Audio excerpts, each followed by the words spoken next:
Hello everybody, welcome back. Today as well we have got to another video. In this video I'll show you how we can withdraw Solana from BullX Neo to Phantom wallet. But before that, please do make sure to like our video, subscribe our channel, and yes, without any further delay, let's start. So for that, simply go ahead and open up your particular Phantom wallet and go to the section of receive right over here. Then choose Solana and tap on Solana over here. Tap on this copy address. Now go back and open up BUX Neo and then tap on this option of wallet manager. Then you're going to go to the new withdrawal wallet section and tap on add new withdrawal wallet.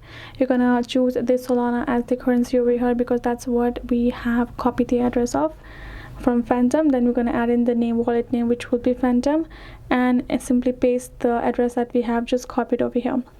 Tap on add wallet. Once you have done that, your wallet will be added, and now you can do the transaction by choosing that withdrawal wallet and adding the enough Solana, how much you would like to transfer. Once you've added and confirm the transaction, you are good to go.